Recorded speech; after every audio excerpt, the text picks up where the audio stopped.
हरे कृष्णा। भक्ति शास्त्री पाठ्यक्रम भक्ति रसामृत सिंधु।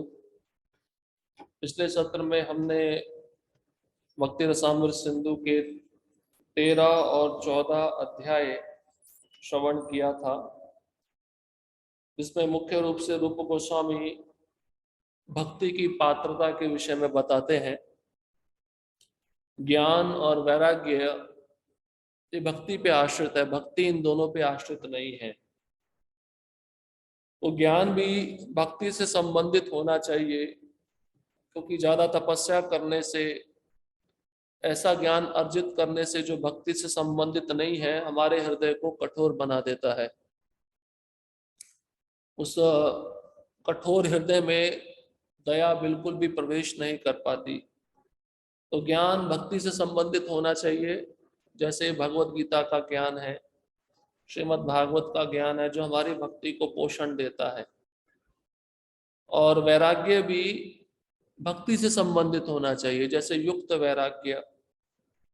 उसी अध्याय में श्रील प्रभुपाद जी विभिन्न साधनों को किस प्रकार से भगवान की सेवा में लगा सकते हैं, उसका एक बहुत अच्छा उदाहरण दिए। जैसे टाइपराइटर है, तो उसको प्रभुपाद जी भगवान की सेवा में किस प्रकार से लगाए। भगवान के जितने भी शास्त्र हैं उनका भाषांतर करने के लिए उन्होंने उस यंत्र को भगवान की सेवा में लगाया। क्योंकि शुद्ध भक्त का दृष्टिकोण कैसा होता है, वह हर एक वस्तु को भगवान से संबंधित देखता है, भगवान की शक्ति समझता है। तो जब ऐसा उसका दृष्टिकोण रहता है, तो उस वस्तु के प्रति उसकी आसक्ति नहीं रहती, और वह वस्तु जब भगवान की सेवा में लगती है वो शुद्ध हो जाती है। युक्त वैराग्य हर एक भक्त को अपने जीवन में स्वीकार करना चाहिए। जो आज का अध्याय है, अध्याय क्रमांक 15, इसका शीर्षक है रागानुगा भक्ति। हमने साधना भक्ति के बारे में चर्चा की थी, जो शास्त्र के विधि विधानों के अनुसार होती है या गुरु के निर्देशानुसार होती है। अब रागानुगा भक्ति किस तरह से प्राप्त होती है, इसके क्या गुण होते हैं, श्रील रूप गोस्वामी इस अध्याय में हमको बताएंगे। जब कोई साधक लंबे समय तक गंभीरता पूर्वक साधना भक्ति करता है, गुरु के आज्ञा का पालन करता है, जब उसके अनर्थ समाप्त हो जाते हैं, अनर्थ निवृत्ति को पार करके जब वह निष्ठा के स्तर पे आता है, तब उसको रागानुगा भक्ति में प्रवेश मिलता है। रागानुगा का अर्थ है स्पॉन्टेनियस, स्वाभाविक। उसको कृष्ण के स्मरण करने की आवश्यकता नहीं होती, सहज स्वाभाविक रूप से उसके मन में निरंतर कृष्ण का स्मरण होता है। उसको कहते हैं रागानुगा। राग मतलब प्रेम, और अनुगा मतलब जो शुद्ध भक्त हैं या ब्रजवासी है, उनके बताए हुए मार्ग पे चलना, या जो उन्होंने मार्ग हमको दिखाया है उस पे चलना। राग अनुगा, उसको कहते हैं रागानुगा भक्ति। श्रील रूप गोस्वामी इस अध्याय में कहते हैं, रागानुगा भक्ति के उदाहरण वृंदावन में कृष्ण के सखाओं में आसानी से देखे जा सकते हैं। कृष्ण के साथ वृंदावन के वासियों के स्वतः स्फूर्त आचार व्यवहार रागानुगा कहलाते हैं। इन व्यक्तियों को भक्ति के विषय में कुछ भी नहीं सीखना पड़ता, वह पहले से समस्त विधि विधानों में कुशल होते हैं, और उन्हें भगवान की रागानुगा भक्ति प्राप्त हो चुकी रहती है। उदाहरणार्थ, कृष्ण के साथ खेलने वाले ग्वाल बालों को उनके साथ खेलना किसी तपस्या या योग के अभ्यास द्वारा नहीं सीखना होता। वे अपने पूर्व जन्मों में समस्त विधि विधानों की परीक्षाएं उत्तीर्ण कर चुके होते हैं। फलतः उन्हें कृष्ण के प्रिय मित्रों के रूप में उनकी प्रत्यक्ष संगति प्राप्त होती है। उनकी यह स्वतः स्फूर्त मनोवृत्ति रागानुगा भक्ति कहलाती है। रूप गोस्वामी उदाहरण देकर समझा रहे हैं। वृंदावन में जो कृष्ण के सखा हैं, मित्र हैं, जिनको इंग्लिश में कावर्ड बॉयज कहते हैं, ये रागानुगा भक्ति के उदाहरण है। किस प्रकार से उदाहरण है? क्योंकि उनके हृदय में कृष्ण के प्रति जो प्रेम है स्वतः स्फूर्त जागृत है। उनको किसी और माध्यम से वह प्रेम जागृत करने की आवश्यकता नहीं होती। जैसे हम जप करते हैं तो हम सोचते हैं भगवान का नाम लेंगे तो इससे हमें प्रेम प्राप्त होगा, एक साधन हो गया। लेकिन वो जितने भी सखा हैं उनको जप करने की आवश्यकता नहीं है, क्योंकि 24 घंटे उनके हृदय में कृष्ण है, कृष्ण का स्मरण करते हैं। लेकिन भक्त आजकल के लोग भी इसका नकल करते हैं। जैसे कोई व्यक्ति मंदिर में आता है, उसको अगर हम बोले आप एक माला जप करो, बोलते मेरे मन में निरंतर नाम चलता रहता है। तो ये नाम नहीं चल रहा है, उसका चिंतन भोग की तरफ होता है। जिसका स्वतः स्फूर्त प्रेम है कृष्ण के प्रति, वो कृष्ण के बिना एक सेकंड भी नहीं रह सकता। जैसे उदाहरण के रूप में भागवतम में बताते हैं, जब कृष्ण के साथ उनके जितने भी मित्रगण थे गोचारण लीला करके जब वापस आते थे, तो उनकी इच्छा नहीं होती थी अपने घर में जाने की, लेकिन उनको कृष्ण से अलग होना पड़ता था। अब उनको विचार आता था पूरी रात्रि व्यतीत करनी है, किसके बिना? कृष्ण के बिना। अब वो इंतजार करते थे कि ब्रह्म मुहूर्त कब होगा। और कई आचार्यों ने तो ऐसा भी लिखा, ब्रह्म मुहूर्त से पहले ही वो नंद भवन पहुंच जाते थे, दरवाजा खटखटाते थे। और यशोदा माता जब खोलती थी वो बोलती थी अभी अभी तो तुम गए हो, फिर दोबारा आ गए, रात्रि भी ठीक से बीती नहीं है, तुम्हें चैन नहीं पड़ता। इसको कहते हैं रागुनों का प्रेम। तो वृंदावन में जितने भी जीव हैं, जितने भी कृष्ण के 5 प्रकार के रसों में प्रदान करने वाले भक्त हैं, ये सब रागानुगा का प्रत्यक्ष उदाहरण है। यहाँ पे रूप गोस्वामी कहते हैं कि ये जो रागानुगा प्रेम प्राप्त किए हुए भक्त होते हैं, इनको कुछ भी सीखना नहीं पड़ता, इनको ट्रेनिंग नहीं लेनी पड़ती, ये किसी गुरु के पास नहीं जाते। शास्त्र के विधि विधान इनको पूरा पता होता है, उसको पालन भी करते हैं। लेकिन कृष्ण प्रेम प्राप्त के लिए नहीं, ऑलरेडी उनके अंदर भगवान के प्रति प्रेम है। तो यहाँ पे विधि विधान में कुशल होते हैं और भगवान की रागानुगा भक्ति प्राप्त कर चुके होते हैं, तो किसी प्रकार का ट्रेनिंग का आवश्यकता उनको नहीं होता। जैसे हमको ट्रेनिंग दिया जाता है, सुबह मंगल आरती उठो, मंगल आरती में आकर भगवान का दर्शन करो, भक्तों के संग में बैठ के जप करो। शास्त्र में विधि विधान भी है और एक प्रकार से गुरु के द्वारा दिया गया निर्देश भी है। लेकिन इनको ये शास्त्र के विधि विधानों के परे होते हैं, और दूसरा इनको गुरु की आवश्यकता नहीं होती। कारण बताते हैं रूप गोस्वामी यहाँ पर, क्योंकि इन्होंने तपस्या और योग के अभ्यास द्वारा ये सब चीजें नहीं सीखी होती। भागवतम में सुखदेव गोस्वामी राजा परीक्षित को कहते हैं कृत पुण्य पुंजा, हे परीक्षित, ये जितने भी मित्रगण बालगण कृष्ण के साथ खेल रहे हैं, ये कोई साधारण जीवात्मा नहीं है, क्योंकि पूर्व जन्मों में इन्होंने सब प्रकार की तपस्याएं, सब प्रकार का योग, सब प्रकार के विधि विधानों का अनुशीलन, अनुष्ठान, ये सब कर चुके हैं। अब उसका फल क्या मिल रहा है? कृष्ण को प्रत्यक्ष देखना, उनके साथ प्रेम का सबके भाव में आदान प्रदान करना। तो श्रील प्रभुपाद जी हमारे लिए भी यही कहते हैं, कहते हैं अगर आप गंभीरता पूर्वक साधना करोगे तो आपके जो आध्यात्मिक पुण्य हैं वो इकट्ठे होते रहेंगे, और जब इकट्ठे होते होते बहुत ज्यादा मात्रा में इकट्ठे हो जाएंगे तो एक दिन कैसा आएगा, आपको ब्रज में वृंदावन में जन्म मिलेगा और आप कृष्ण को प्रत्यक्ष अपने सम्मुख देखोगे, उनके साथ सख्य रस में, वात्सल्य रस में आदान प्रदान करोगे। क्यों? क्योंकि पूर्व जन्मों में आपने सब ये जो योग है, तपस्या है, अनुष्ठान है, व्रत है, दान है, ये सब किया हुआ होता है। इसलिए उसको कहते हैं कृत पुण्य पुंजा, क्योंकि ये साधारण जीवात्मा नहीं है। फिर प्रभुपाद जी कहते हैं वो अच्छे से ट्रेनिंग लेकर वो आपका आखिरी जन्म होगा, वो अच्छे से प्रशिक्षण लेकर आप कहाँ जाओगे, गोलोक वृंदावन वापस जाओगे। तो प्रभुपाद जी एक जगह ये भी कहते हैं कि आप जा सकते हो एक ही जन्म में, लेकिन उसके लिए आपको बहुत मेहनत करनी पड़ेगी, और ज्यादा गंभीर हुए तो आपको एक जन्म और लेना पड़ेगा वृंदावन में, और ऐसी जगह पे जन्म मिलेगा जहां कृष्ण अपने वृंदावन की लीला संपन्न कर रहे होंगे। तो वहां पे जन्म लेकर फिर आपको आगे का मार्ग गोलोक में मिल जाएगा।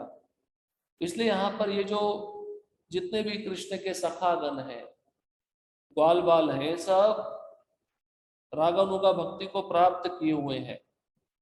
क्योंकि देखिए यहाँ पर रूप गोस्वामी प्रत्यक्ष बता रहे हैं, पूर्व जन्मों में समस्त विधि विधानों की परीक्षाएं उत्तीर्ण किए होते हैं।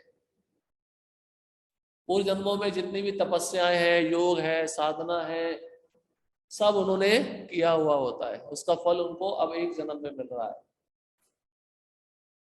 जैसे पूरा साल भर आईआईटी का व्यक्ति बहुत मेहनत करता है दिन रात, अंतिम में परीक्षा आती है तो जब परीक्षा अच्छे अंकों से उत्तीर्ण होता है तो उसको फल मिलता है, क्योंकि साल भर उसने मेहनत किया। अब ये हम बता नहीं सकते कितने जन्म तक हमें भी ये प्रयास करते रहना होगा, लेकिन इस प्रयास को हमें छोड़ना नहीं है।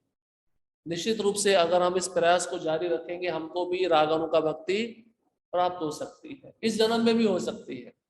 श्रील प्रभुपाद जी कहते हैं वो आपकी गंभीरता पे निर्भर करता है।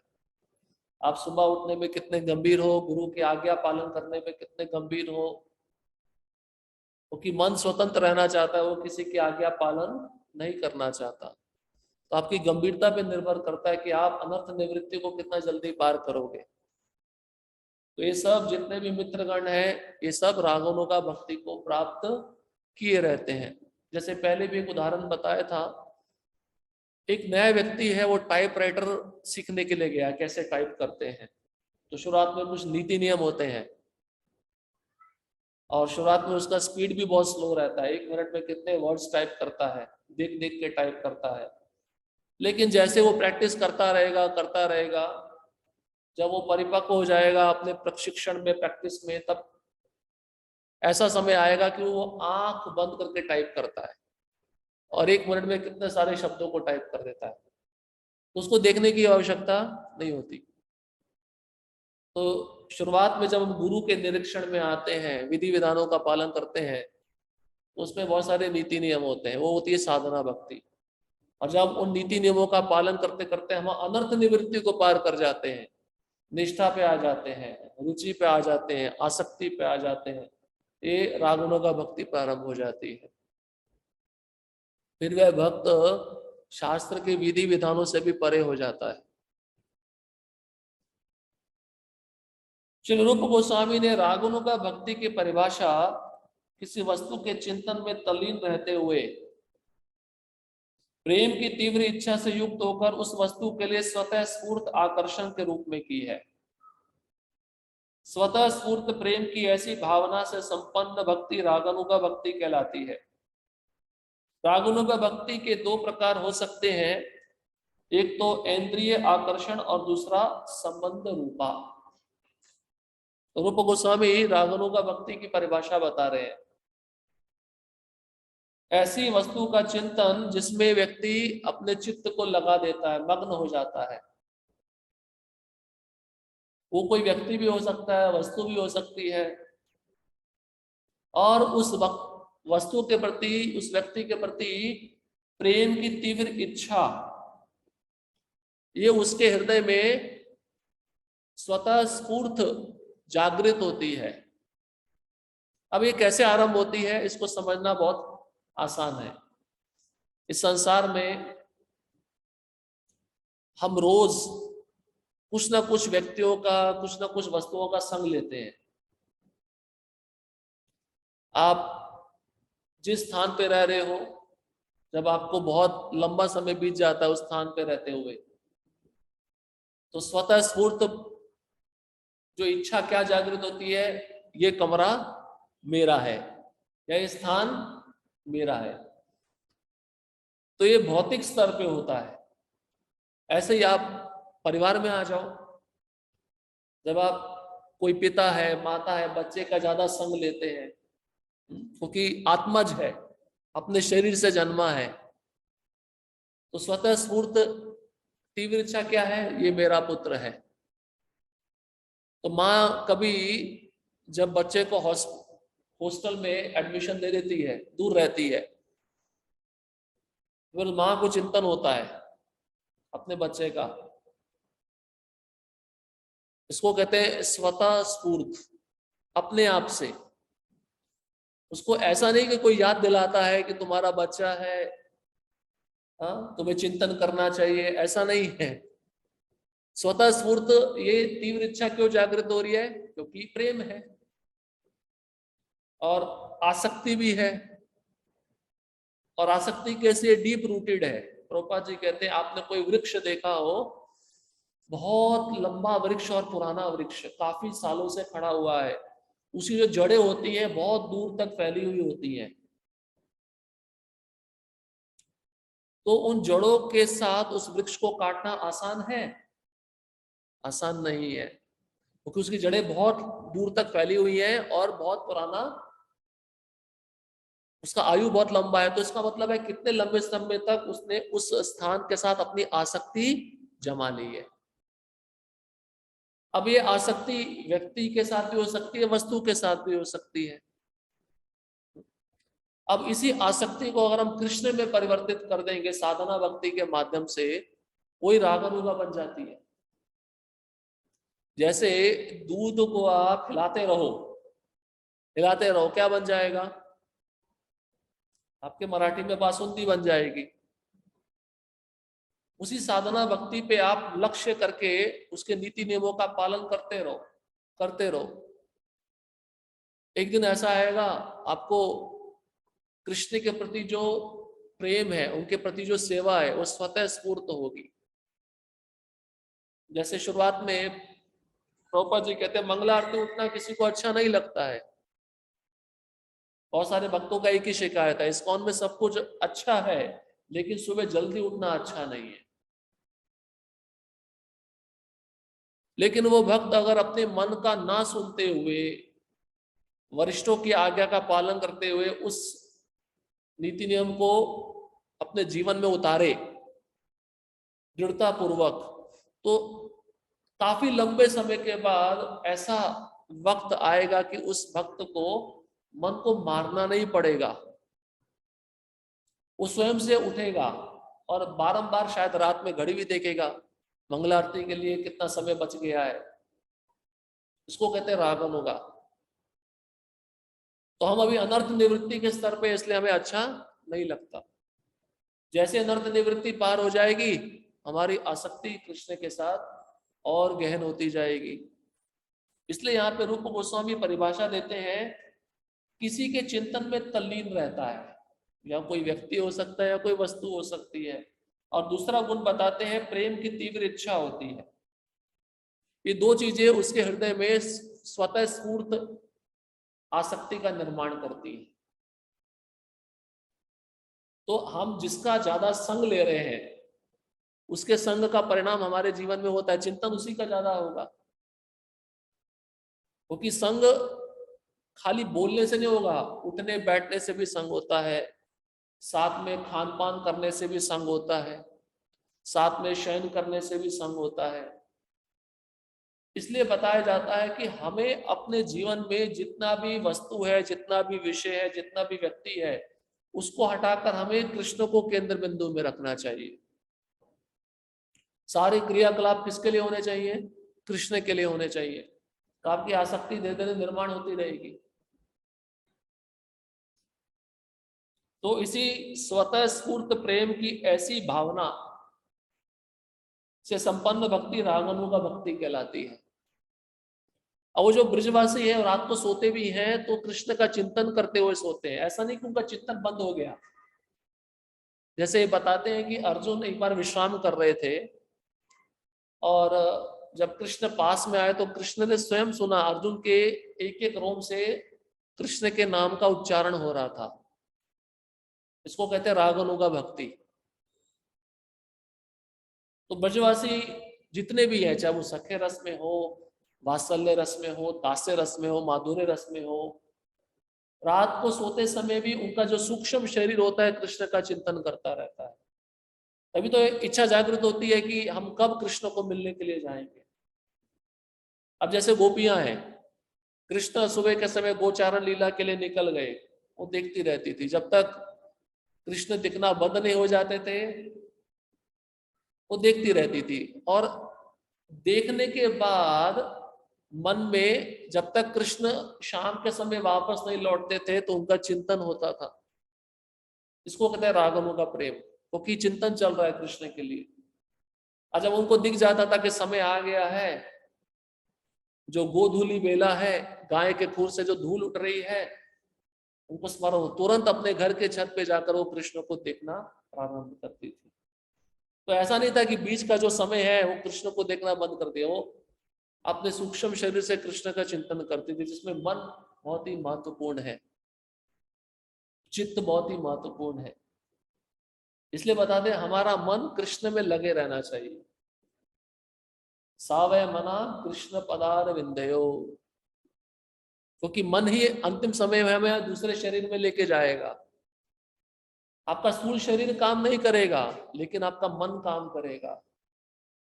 इसलिए मन को रखना बहुत आवश्यक है कृष्ण की सेवा में। अब रागुणों का भक्ति दो प्रकार की यहाँ पे बताते हैं, एक तो इंद्रिय आकर्षण और दूसरा संबंध रूपा। इंद्रिय आकर्षण को कहते हैं काम रूपा भी कहते हैं, दूसरा नाम काम रूपा है। काम रूपा मतलब जो गोपियों की भक्ति थी, इसको समझना बहुत जरूरी है। इंद्रिय मतलब काम रूपा, इसका उदाहरण है गोपियां। और दूसरा है संबंध रूपा। संबंध रूपा मतलब जैसे पांडवों का संबंध था, वृष्णियों का संबंध था, द्वारका वासियों का संबंध था, ये सब संबंध रूपा में आते हैं।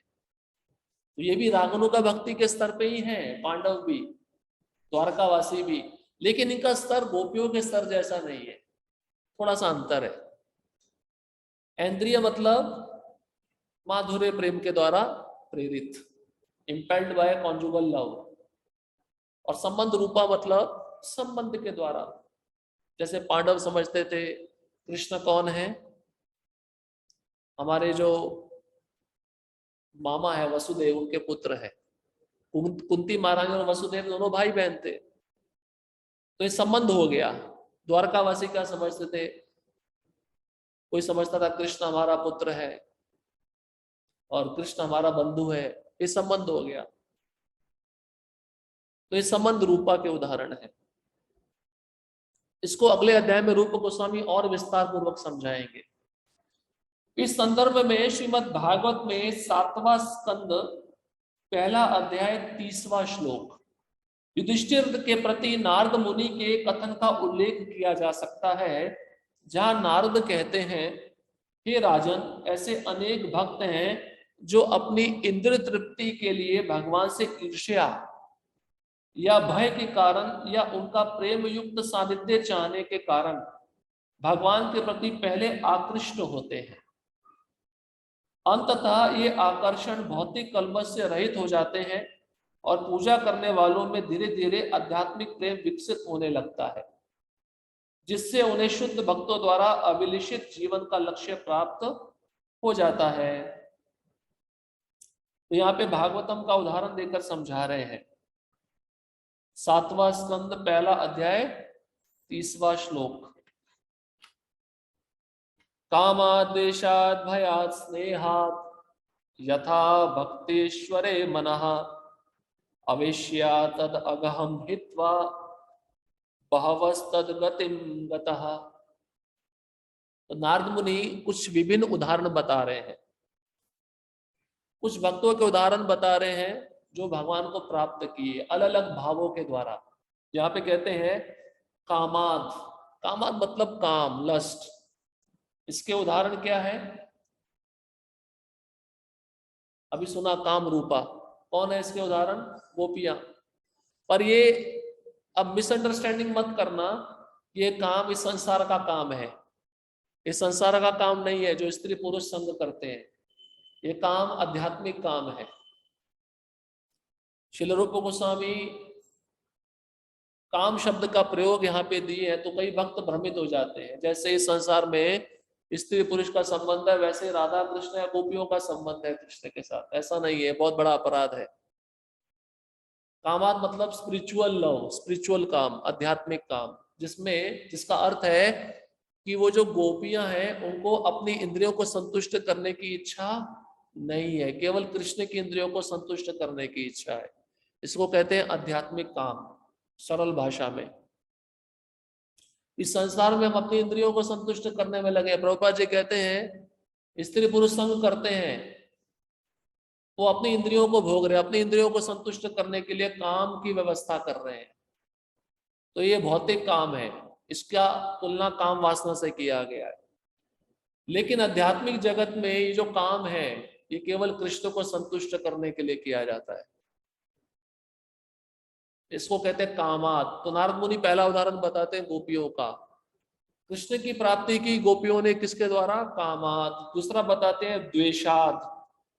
द्वेष मतलब हेट्रेड, ईर्ष्या। कौन करता था ईर्ष्या कृष्ण से? शिशुपाल। शिशुपाल इसने भी कृष्ण को प्राप्त किया। अब ये भी समझना बहुत जरूरी है, ये कृष्ण के धाम में नहीं गया, ये ब्रह्म ज्योति में प्रवेश किया। क्योंकि द्वेष ये प्रतिकूल भक्ति है, ये अनुकूल भक्ति नहीं है।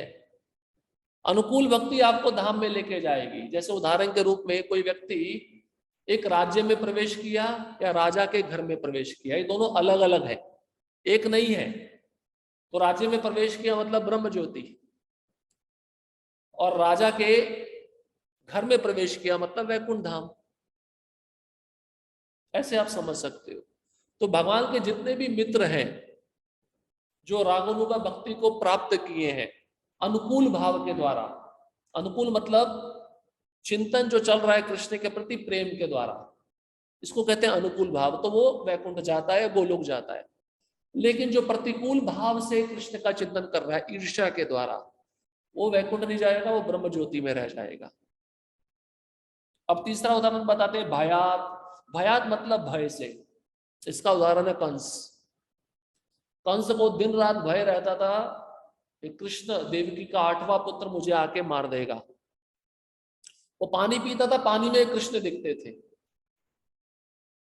जिस कमरे में रहता था उस कमरे का जो खंभा दिखता था उसमें कृष्ण दिखते थे। रात में सो रहा है तो स्वप्न में कृष्ण उसको काल के रूप में दिखते थे। इसको कहते हैं भय। तो इसकी भी भक्ति अनुकूल नहीं थी, प्रतिकूल थी। क्यों? क्योंकि कृष्ण को मारना चाहता था। तो ये भी भगवान के धाम में प्रवेश नहीं किया। लेकिन चिंतन भगवान का चल रहा है, चिंतन कृष्ण का चल रहा है। किस भाव से? प्रतिकूल भाव से, अनुकूल भाव नहीं है।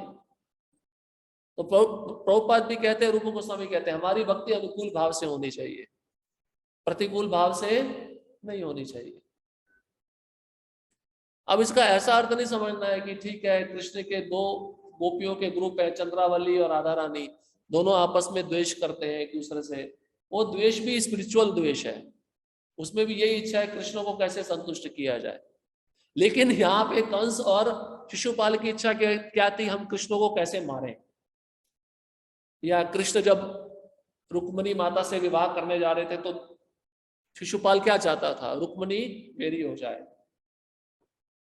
तो संसार में जो लोग हैं इसी भाव में रहते हैं, संसार की संपत्ति, संसार की लक्ष्मी। रुक्मणी कौन है? लक्ष्मी है, वो मेरी हो जाए, ये प्रतिकूल भाव है। तीसरा बताते हैं स्नेहाद। स्नेहाद मतलब स्नेह से। स्नेह किन्होंने किया? पांडवों ने किया, वृष्णिवंशियों ने किया। वृष्णिवंश मतलब द्वारकावासी। तो ये स्नेहाद के द्वारा भगवान के साथ जुड़े हुए थे, इनका संबंध था। इन्होंने कृष्ण को प्राप्त किया इस भाव के द्वारा। यथा भक्ति ऐश्वर्य मनः। तो डिवोशन, इस प्रकार का डिवोशन, इस प्रकार का भक्ति या भक्तिमय सेवा, कृष्ण का चिंतन करना मन में। अब गोपियां भी चिंतन करती थी और कंस भी चिंतन करता था, तो गोपियां और कंस का चिंतन क्या एक समान था? बिल्कुल भी एक समान नहीं था, उसमें जमीन आसमान का अंतर था। तो गोपियों का चिंतन अनुकूल था और कंस का चिंतन प्रतिकूल था। जैसे पहले भी एक उदाहरण बताया, यशोदा माता कृष्ण को बांधती है दामोदर लीला में, क्योंकि अपना पुत्र समझ रही हो, भगवान नहीं समझ रही, डांट रही है, तो ये द्वेष है?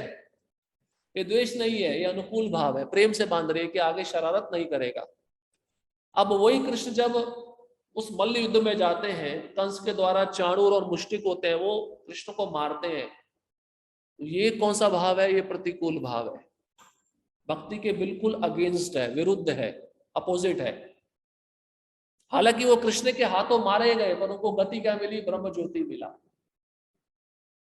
तो जितने भी असुर मरे वृंदावन में, केवल पूतना को छोड़कर बाकी सबको ब्रह्म ज्योति में भगवान ने गति प्रदान की, केवल पूतना को छोड़कर। कारण, क्योंकि पूतना अपने स्तन का दूध पिलाने के लिए आई थी, मातृ भाव में आई थी, इसलिए भगवान ने मां की गति प्रदान की। लेकिन दूसरे असुर जो आए थे, वो सीधा कृष्ण को कंस के आदेश पर मारने के लिए आए थे। ये डिफरेंस है, ये अंतर है।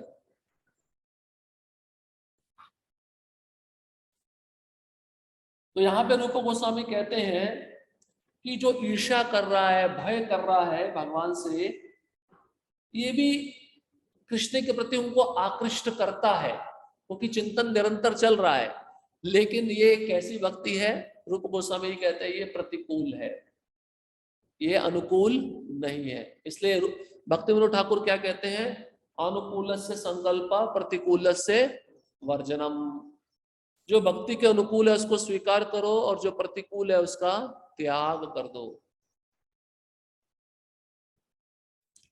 इंद्रिय आकर्षण के कारण रागानुगा प्रेम का उदाहरण गोपियों को माना जा सकता है। गोपियां तरुणियां हैं और कृष्ण तरुण बालक है। ऊपर से ऐसा लगता है कि यौन काम के आधार पर गोपियां कृष्ण के प्रति आकृष्ट है। इसी प्रकार राजा कंस भय के कारण कृष्ण के प्रति आकृष्ट था।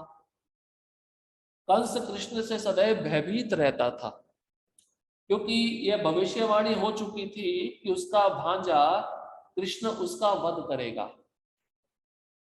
शिशुपाल भी सदैव कृष्ण से ईर्ष्या करता था।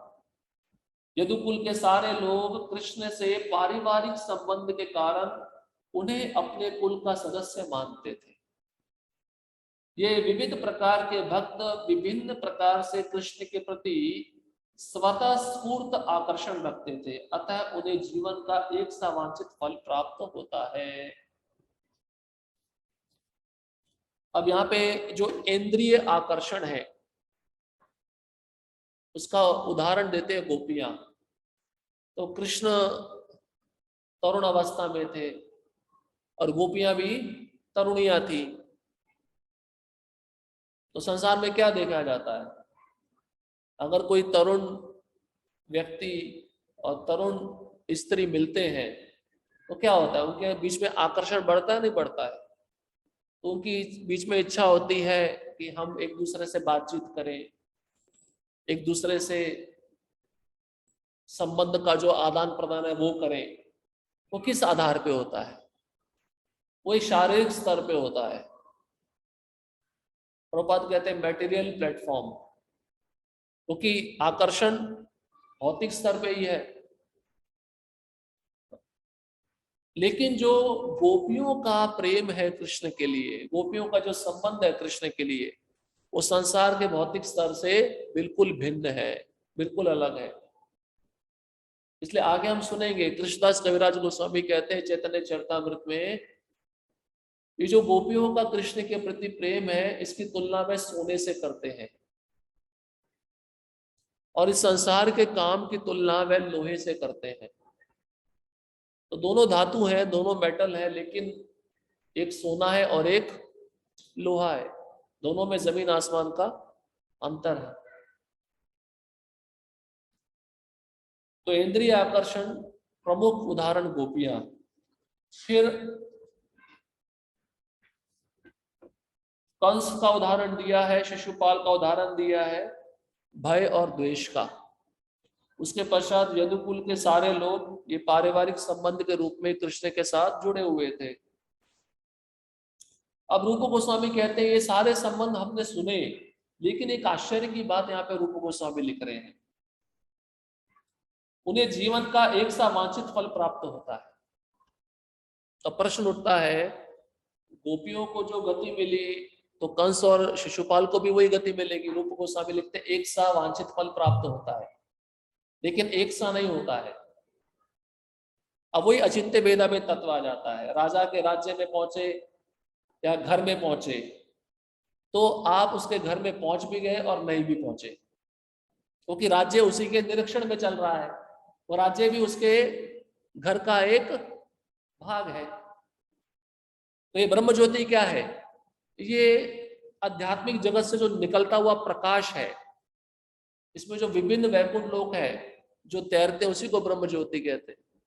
तो ये जो असुर होते हैं, जैसे कंस है या शिशुपाल है, उस ब्रह्म ज्योति में प्रवेश करते हैं, लेकिन उस दरवाजे तक नहीं पहुंच पाते वैकुंठ के या गोलोक के, उनको प्रवेश अंदर नहीं है, क्योंकि भक्ति कैसी थी, व्यवहार कैसा था, संबंध कैसा था, प्रतिकूल था। अब कोई व्यक्ति उस राजा के राज्य में तो आ गया, पर राजा के नियमों का पालन नहीं कर रहा है, तो राजा उसको अपने महल में प्रवेश करने देगा क्या? नहीं करने देगा, उसको महल के बाहर ही रखेगा। भाई महल में किसका प्रवेश होगा? जो उनकी आज्ञा का पालन कर रहा है, जो उनसे प्रेम कर रहा है। इस तरह से हम समझ सकते हैं एक सा वांछित फल। कृष्ण के प्रति गोपियों का आकर्षण तथा यदुवंश के सदस्यों का स्नेह दोनों ही स्वतः स्फूर्त या रागानुगा माने जाते हैं, किंतु कृष्ण के प्रति कंस का भय से जनित आकर्षण या शिशुपाल का द्वेष से उत्पन्न आकर्षण भक्ति नहीं माने जाते, क्योंकि उनके मनोभाव अनुकूल नहीं है। अनुकूल क्यों नहीं है? क्योंकि वह कृष्ण को मारना चाहते हैं। मन की अनुकूल दशा में ही भक्ति संपन्न की जानी चाहिए। इसलिए श्री रूप गोस्वामी के अनुसार ऐसे आकर्षण भक्ति में परिगणित नहीं होते। वे यदुओं के स्नेह का भी विश्लेषण करते हैं। यदि यह स्नेह मैत्री के स्तर पर हो तो यह रागानुगा है, किंतु यदि ये वैधानिक स्तर पर हो तो ऐसा नहीं है।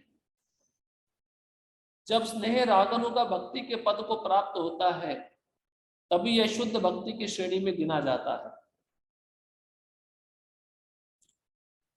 अब कृष्ण का जो गोपियों के प्रति प्रेम है और गोपियों का कृष्ण के प्रति प्रेम है, आकर्षण है, और यहाँ पे दूसरा उदाहरण बताते यदुवंशियों का। जो यदुवंश के सदस्य थे, उनका भी कृष्ण के प्रति स्नेह था। ये दोनों रागनों का उदाहरण है। लेकिन कंस का कृष्ण के प्रति जो भाव है और शिशुपाल का जो कृष्ण के प्रति भाव है, ये भक्ति नहीं है, ये अनुकूल नहीं है, क्योंकि मन की जो दशा है पूरी तरह भगवान के भक्ति भाव से विरुद्ध है, अगेंस्ट है। तो इसलिए रूप गोस्वामी कहते हैं इनको आकर्षण के केंद्र बिंदु में नहीं गिना जाएगा। अब यहाँ पे एक सिद्धांत और वर्णन करते हैं कि अगर यदुवंशियों का जो स्नेह है कृष्ण के प्रति मैत्री के स्तर पर है तो वह रागनों का कहलाया जाएगा। मित्र भाव के स्तर पर है तो रागनों का कहलाया जाएगा। अगर मित्र भाव से नीचे है तो वह रागनों का प्रेम या रागनों का भक्ति नहीं है।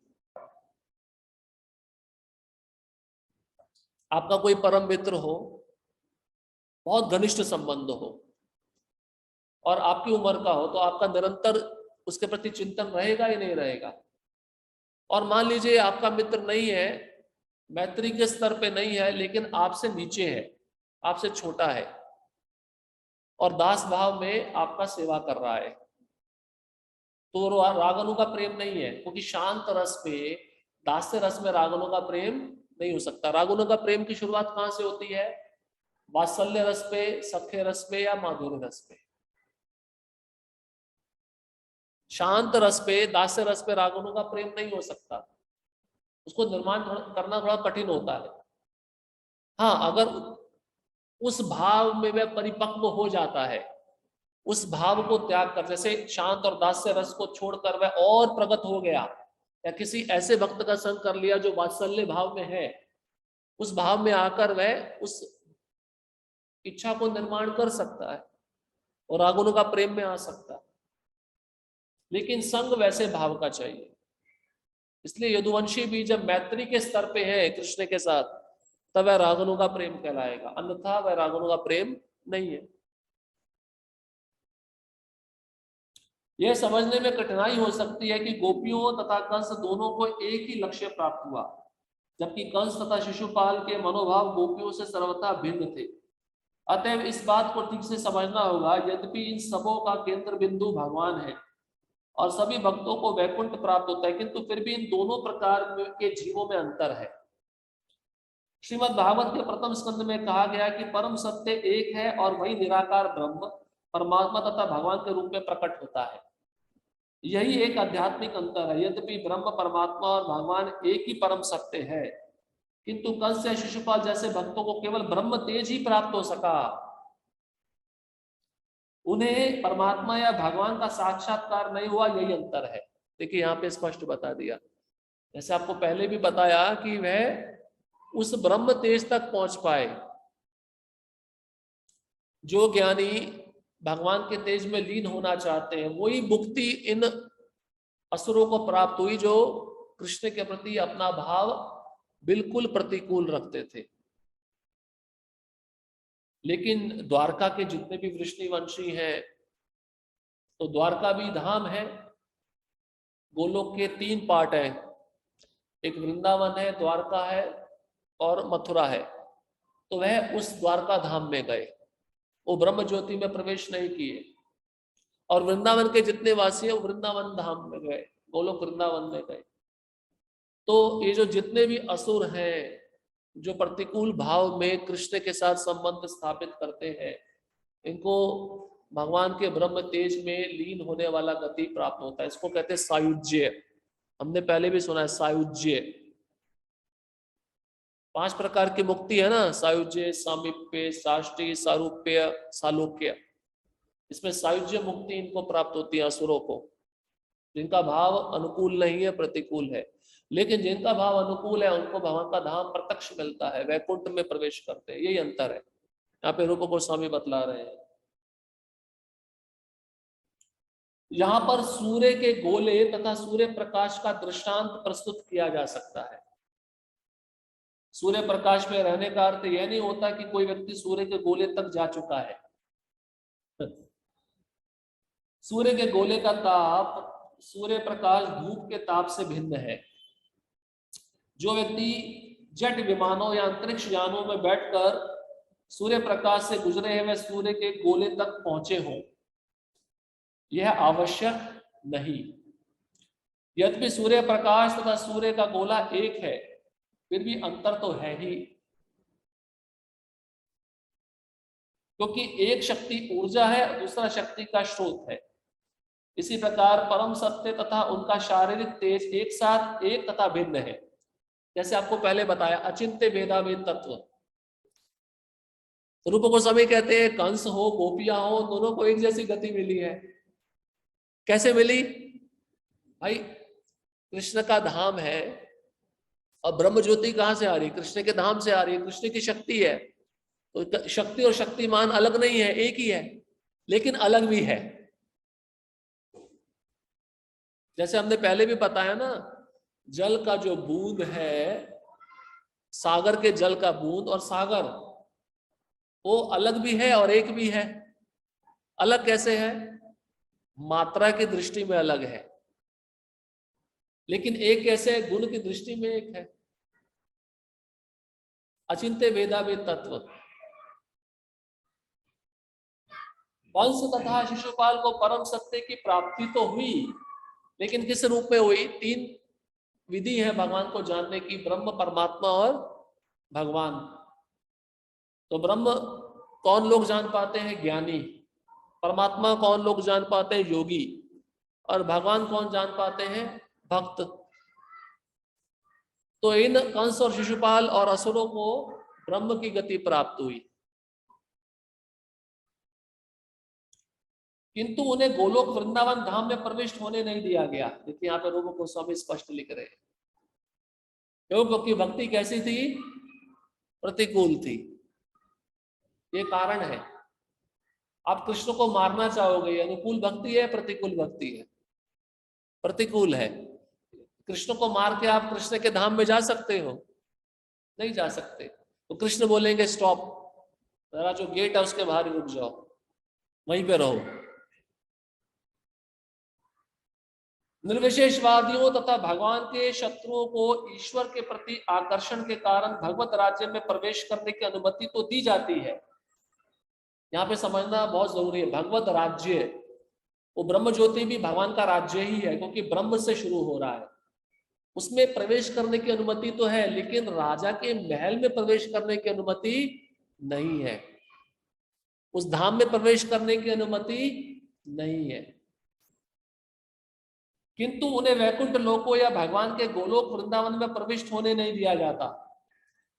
राज्य में तथा राजा के महल में प्रवेश करना एक जैसा नहीं होता। अब कोई व्यक्ति जब किसी राजा के महल में प्रवेश करेगा तो उसको बहुत सारा आकर्षण दिखेगा, सुंदर वस्तुएं दिखेंगी। जो वस्तु अंदर दिख रही है वो राजा के महल के बाहर नहीं दिखेगी। अंतर है या नहीं है? तो जितने भी निर्विशेषवादी है, मायावादी है, ये उसी ब्रह्म ज्योति में रहते हैं। और इनका मंत्र होता है सोहम सोहम, मैं वही हूं, मैं वही हूं। मैं वही हूं मतलब मैं भगवान हूं।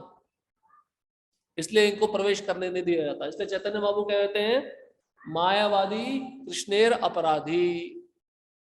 ये मायावादी कौन है? कृष्ण के चरण कमलों में अपराध करने वाले। मायावाद भाष्य सुनले हईले सर्वनाश। जो मायावाद का भाष्य सुनता है उसका भक्ति नष्ट हो जाएगा, सर्वनाश हो जाएगा। इसलिए मायावादी का एक क्षण का भी संग नहीं लेना चाहिए। कैसे पता चलेगा ये मायावादी है, निर्विशेषवादी है? वो बोलेगा मैं ही नारायण हूं, मैं ही भगवान हूं। उनके पास वर्ड जगलरी रहती है, वर्ड जगलरी, शब्दों का हेर फेर करना। कैसे? हरे रंग का तोता है, हरे रंग के वृक्ष में प्रवेश किया, वो तोता वृक्ष बन गया, विलीन हो गया। हम जीवात्मा हैं, अणु हैं, जब हम साक्षात्कार कर लेंगे हम भगवान बन जाएंगे। उनका कहना ऐसा होता है। तो यहाँ पे प्रभुपाद जी सूर्य और सूर्य के प्रकाश का उदाहरण दे रहे हैं। सूर्य का प्रकाश क्या? सूर्य की शक्ति है। वैकुंठ धाम से जो ब्रह्म ज्योति निकल रही है वो उसी धाम की शक्ति है।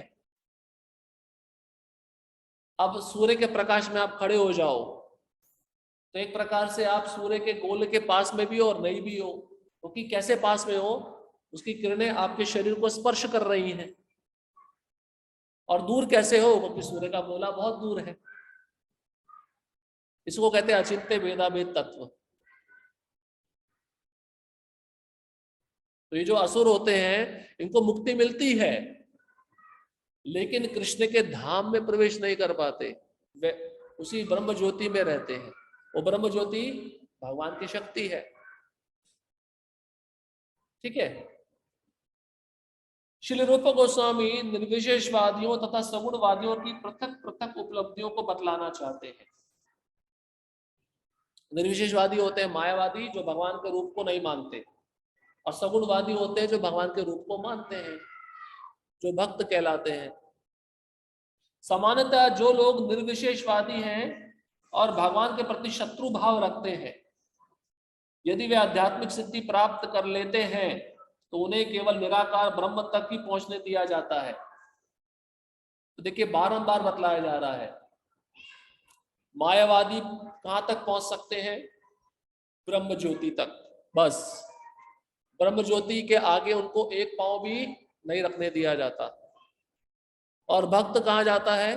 ब्रह्म ज्योति को पार करते हुए सीधा वैकुंठ धाम में जाता है। निर्विशेषवादी विचारक एक प्रकार से भगवान के शत्रुवत है, क्योंकि भगवान के कट्टर शत्रुओं तथा निर्विशेषवादियों दोनों को ब्रह्म ज्योति में प्रविष्ट होने दिया जाता है। कट्टर शत्रु क्यों है भगवान के? क्योंकि भगवान के रूप को नहीं मानते। भगवान का रूप है या नहीं है, पहले तो हमें ये समझना बहुत जरूरी है। हमारा रूप है तो हमारे पिता का रूप होगा या नहीं होगा?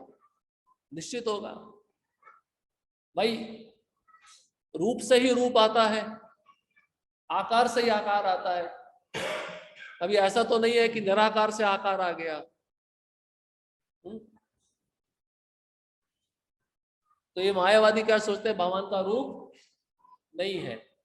या भगवान का रूप है तो किस तरह का रूप है? माया रूप है, माया से बना हुआ है, प्रकृति के 3 गुणों से बना हुआ है। ये इनके मन में सबसे बड़ा द्वंद्व रहता है, जिसके कारण वे भगवान के सच्चिदानंद रूप को स्वीकार नहीं करते। और एक समय ऐसा आता है वो स्वयं को ही भगवान मानने लगते हैं। इस कारण से ये भगवान के कट्टर शत्रु हैं। चैतन्य महाप्रभु कहते हैं सर्वम भट्टाचार्य को, जब ऐसा कोई सिद्धांत प्रस्तुत करता है, ये वैसा ही है जैसे गरम गरम सलाख लेके मेरे पीठ पे मारना। क्योंकि एक प्रकार से भगवान के रूप को नकार दिया है। भगवान का रूप ही नहीं है, आंख भी नहीं है, कान भी नहीं है, नाक भी नहीं है, कुछ नहीं है। भाई कैसे नहीं है? प्रार्थना कर रहे तो सुन रहा है ना, तो सुनने वाले के कान तो होने चाहिए। अब खाली कान तो उड़ते नहीं रहेंगे हवा में, उसकी आंखें भी होंगी, उसका मुख भी होगा। इसका मतलब उसका दिव्य शरीर है। इसलिए ब्रह्मा जी क्या कहते हैं ब्रह्म संहिता में, ईश्वर परमः कृष्ण सच्चिद आनंद विग्रह अनादिरादिर गोविंद सर्व कारण कारणम। ये कृष्ण का परिभाषा है। ईश्वर परमा कृष्ण, एक ही ईश्वर है, वो है कृष्ण, बस। और कैसा विग्रह है? सत चित आनंद। सत मतलब शाश्वत, चित्त मतलब पूर्ण ज्ञानमय, और आनंद मतलब आनंद प्रदान करने वाला। अनादिर आदिर गोविंदा, जो कुछ भी हो रहा है संसार में उसके कारण कौन है? स्वयं कृष्ण है, गोविंद है। उनका कोई भी आदि नहीं है, वो स्वयं आदि है। इसका अर्थ क्या है? उनसे ही सब कुछ प्रकट होता है। उन्होंने सबको प्रकट किया। उन्होंने, वह किसी से प्रकट नहीं हुए, उन्होंने सबको प्रकट किया है। इसलिए यह समझा जाता है कि दोनों एक ही श्रेणी में आते हैं, और वास्तव में निर्विशेषवादी ईश्वर के शत्रु होते हैं, क्योंकि वह ईश्वर के अद्वितीय ऐश्वर्य को फूटी आंखों भी देख नहीं सकते। ईश्वर का ऐश्वर्य है ना, 6 प्रकार के ऐश्वर्य हैं। धनवान है, वैराग्यवान है, यशवान है, सौंदर्यवान है। ये 6 प्रकार के ऐश्वर्य इन मायावादियों को नहीं दिखते। जैसे उल्लू होता है ना, उल्लू, उल्लू को आंख तो दी है, लेकिन रात में उसको दिखता है, दिन में उसको नहीं दिखता। अब दिन में वो आंख बंद करके बैठ जाता है, और हंस आके बोलता है, देखो उल्लू भाई, आंखें खोलो, सूर्य आपके सामने है। बोले सूर्य नहीं है। क्यों नहीं है? क्योंकि उसने अपनी धारणा वैसी बना के रखी। अब आंख खोलेगा, सूर्य दिखेगा, तभी तो पता चलेगा ना सूर्य है। तो प्रभुपाद जी कहते हैं आज का समाज ये उल्लुओं का समाज है, आउल सोसाइटी। हर जगह निराकार ब्रह्म का ही प्रचार चलता है, देखिए आप। और लोग इतने आकर्षित हो जाते हैं, क्यों? कारण बताते हैं। वो निराकारवादी कहते हैं कि आपको जो नियम पालन करना है करो, करो, अपनी इच्छा के अनुसार जो करना है करो। अब हर व्यक्ति अपनी इंद्रियों का भोग चाहता है, तो उसको स्वतंत्रता मिल जाती है, वो सोचता है यही सत्य है। निरंकारी बाबा, निरंकारियों का सत्संग भी होता है, उसमें ज्यादा मात्रा में लोग जुड़ते हैं। और कंक्लूजन क्या है, निष्कर्ष क्या है? भगवान का रूप ही नहीं है। ये सार है उनके प्रवचन का। भगवान कहते हैं ठीक है, तुम मेरे रूप को नहीं मान रहे हो, जब तुम्हें मृत्यु प्राप्त होगी फिर मैं तुमको ऐसी योनियों में डालूंगा जहां तुम बाहर ही नहीं निकल पाओगे। ये भी वही असुर है जो वृंदावन में कृष्ण को मारने आए थे। प्रभुपाद जी कहते हैं ये कैसे मार रहे हैं कृष्ण को, क्योंकि कृष्ण का रूप ही नहीं है। वो असुर तो प्रत्यक्ष मारने आए थे, लेकिन ये भी उन असुरों के समान ही है, क्योंकि कृष्ण के रूप को नहीं मानते। वे अपने को भगवान के ही समकक्ष रखने का प्रयास करते हैं। कौन? मायावादी, निर्विशेषवादी। यह उनके द्वेष भाव के कारण है। श्री चैतन्य महाप्रभु ने इन निर्विशेषवादियों को ईश्वर का अपराधी घोषित किया है, किंतु भगवान इतने दयालु है कि वह अपने इन शत्रुओं को भी आध्यात्मिक जगत में आने और निर्विशेष ब्रह्म ज्योति में रहते रहने की अनुमति प्रदान करते हैं। कृष्ण कहते हैं ठीक है, तुम मेरे रूप को स्वीकार नहीं कर रहे हो, फिर भी मैं तुमको अपने घर के दरवाजे के बाहर रखूंगा, पर अंदर नहीं आने दूंगा। वो है ब्रह्म ज्योति। ब्रह्म ज्योति मतलब प्रकाश, जो कृष्ण के दिव्य धाम से निकलता है, गोलोक वृंदावन से निकलता है, उसी ब्रह्म ज्योति में सब रहते हैं। और उसके बाद में क्या होता है, उसमें वहां पे सेवा भाव तो है नहीं, क्योंकि कृष्ण के रूप को स्वीकार ही नहीं करते। रूप स्वीकार करोगे तभी तो सेवा करोगे ना। अब गुरु जी का रूप है तभी तो शिष्य सेवा करेगा, गुरु जी का रूप ही नहीं है तो सेवा क्यों करेगा। इस कारण से उनके अंदर सेवा भाव नहीं होता, इसलिए वे कृष्ण से द्वेष करते हैं। और काफी लंबे समय के बाद, वहां पे रहने के बाद, प्रभुपाद जी कहते हैं उनकी आगे क्या गति होती है। चलो थोड़ा बहुत आध्यात्मिक स्तर पे पांव तो रखा है, पहले स्टेप पे आए हैं, ब्रह्म को जान लिया है, तो परोपकार करते हैं। कैसा परोपकार? समाज कार्य करते हैं, समाज सेवा करते हैं। हॉस्पिटल खोल देना, स्कूल खोल देना, गरीबों को किसी वस्तु का अभाव है तो वह प्रदान कर देना, ये मायावादी ये कार्य करते हैं। लेकिन भक्ति फिर भी प्राप्त नहीं होती। हाँ, प्रभुपाद लिखते हैं अकस्मात अगर वह कार्य करते करते उनको किसी शुद्ध भक्त का संग मिल गया, इतनी सुकृति नहीं होती उनकी, लेकिन कृष्ण दयालु है, अगर किसी शुद्ध भक्त को भेज देते हैं और अकस्मात ये मायावादी लोग उस शुद्ध भक्त का संग लेते हैं, तो वह भक्ति के और आगे पायदान पे बढ़ जाते हैं। फिर ब्रह्म के स्तर से वह परमात्मा के स्तर पे आ जाते हैं। चलो उनको रूप दिखने लगता है, ये भगवान का चतुर्भुज रूप है। फिर और प्रकट होते हैं तो उनको साक्षात गोविंद के विग्रह का दर्शन होता है, द्विभुज मुरलीधर रूप, जो कृष्ण का परम आकर्षक रूप है, सबसे श्रेष्ठ रूप है। नारायण का रूप श्रेष्ठ नहीं है, कृष्ण का रूप श्रेष्ठ है। ये समझना बहुत जरूरी है। कभी कभार भक्त बहुत कंफ्यूज हो जाते हैं, संदेह में आ जाते हैं, नारायण कृष्ण से आए या कृष्ण नारायण से आए। नारायण कृष्ण से आए हैं, कृष्ण नारायण से नहीं आए। इसलिए भागवतम में क्या सिद्धांत है, एते चांचकला पुंसा कृष्णस्तु भगवान स्वयं। कृष्णस्तु, तू मतलब एक्सक्लूसिव, ओनली कृष्ण, भगवान स्वयं। व्यासदेव बता रहे हैं कृष्णस्तु, वहां पे कृष्ण का नाम आया है, किसी और का नाम नहीं आया। कृष्णस्तु भगवान स्वयं। और एते चांश कला पुंसा, एते चांश कला पुंसा का अर्थ क्या है? जितने भी रूप हैं विस्तारित रूप वो कृष्ण से आते हैं। Plenary portion, expansion of the plenary portion, इसको कहते हैं एते चांश कला पुंसा। लेकिन कृष्ण स्वयं भगवान है। कभी कभी कोई निर्विशेषवादी अपने को क्रमशः भगवान के सविशेष भाव तक ऊपर उठा सकता है, लेकिन वही बात आ गई, मायावादी है, भक्त बन सकता है, कृष्ण के रूप को स्वीकार कर सकता है। अब उसका उदाहरण दे रहे हैं। इसकी पुष्टि भगवत गीता में हुई है, जो वास्तव में ज्ञानी है वह अनेक जन्म मरणों के बाद मेरी शरण में आते हैं। ऐसी शरणागति से निर्विशेषवादी वैकुंठ लोक को जा सकता है।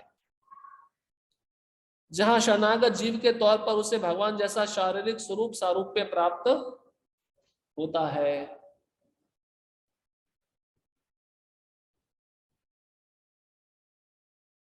तो यहाँ पे भगवत गीता का उदाहरण दे रहे हैं। भगवान कहते हैं कोई ऐसा निर्विशेषवादी काफी लंबे समय तक इस सिद्धांत का पालन कर रहा है, भगवान का रूप नहीं है, भगवान निराकार है, अनेक जन्मों तक, अनेक जन्मों को पार करने के बाद, अब वो लाखों जन्म भी हो सकते हैं, करोड़ों जन्म भी हो सकते हैं, जब भक्ति में प्रवेश करता है फिर उसको मेरे रूप का पता चलता है। इसलिए उसको कहते हैं सा महात्मा सुदुर्लभा, क्योंकि बहुत जन्मों के बाद वह मेरी भक्ति में प्रवेश किया है। और जब भक्त बन जाता है तो शरणागति के स्तर पर आता है। शरणागत होकर वह भगवान की सेवा करता है, शरीर से सेवा करता है, दास्य भाव में सेवा करता है। फिर उसको कौन सी गति प्राप्त होती है? मेरा धाम प्राप्त होता है। इसका मतलब क्या है? उस ब्रह्म ज्योति में रहकर वापस यहाँ पे आना पड़ेगा और ऐसे लाखों जन्म बिताने पड़ेंगे। उसके बाद में भगवान के एक भक्त का संग मिलेगा, फिर भक्ति में लगकर निष्ठा पूर्वक, श्रद्धा पूर्वक सेवा करते करते शुद्ध होकर फिर भगवान का धाम प्राप्त होगा। शायद हम भी वो सब जन्म लेके आए हो तो अब भक्ति कर रहे हो, ये भी हो सकता है, ये हमें तो पता नहीं है। इसका अर्थ क्या है? भक्ति कितनी विशेष है। जो भक्ति कर रहा है वो कोई साधारण मनुष्य नहीं है।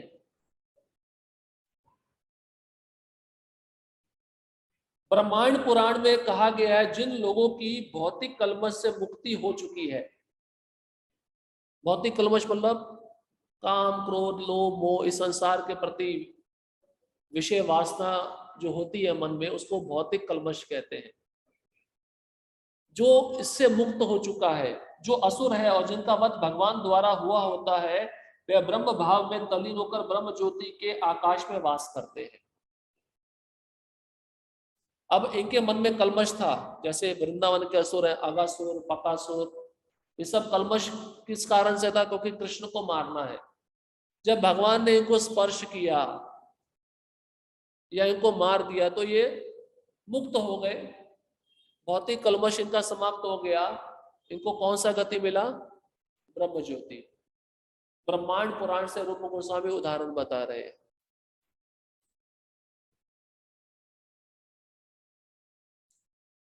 अब आगे कहते हैं कि यह आध्यात्मिक आकाश भौतिक आकाश से बहुत आगे है। कौन सा आध्यात्मिक आकाश? ये ब्रह्म ज्योति वाला आकाश। इससे बहुत आगे वैकुंठ जगत है।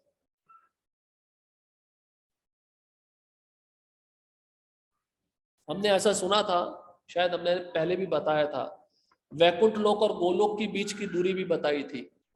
गणेश जी स्वयं परशुराम जी को बताते हैं, वो कहते हैं मैंने शिव जी से सुना है 100, मैं फिगर शायद भूल गया हूं, 100, 1 योजन 12 किलोमीटर का होता है, तो 100 करोड़ योजन वैकुंठ और गोलोक का डिस्टेंस है। तो आप सोचिए ब्रह्म ज्योति से वैकुंठ लोक का डिस्टेंस कितना होगा। यहाँ पे रूप गोस्वामी कह रहे हैं आध्यात्मिक आकाश भौतिक आकाश से बहुत आगे है। अब वैकुंठ और गोलोक का डिस्टेंस इतना लंबा है, तो आप सोचिए फिर ब्रह्म ज्योति और वैकुंठ का कितना डिस्टेंस होगा। इसकी पुष्टि भगवत गीता द्वारा भी होती है, जिसमें कहा गया है कि इस भौतिक आकाश से परे अन्य नित्य आकाश है। इस ब्रह्म ज्योति में शत्रुओं तथा निर्विशेषवादियों को प्रवेश होने दिया जा सकता है, किंतु कृष्ण के भक्त सीधे वैकुंठ लोग जाते हैं, क्योंकि शुद्ध भक्तों में भगवान के प्रति रागानु का प्रेम विकसित रहता है। अतः उन्हें भगवान के सानिध्य में आध्यात्मिक आनंद का भोग करने के लिए वैकुंठ में प्रवेश करने दिया जाता है। तो भक्त कहाँ जाते हैं? वैकुंठ में। और असुर कहाँ जाते हैं? ब्रह्म ज्योति में जाते हैं।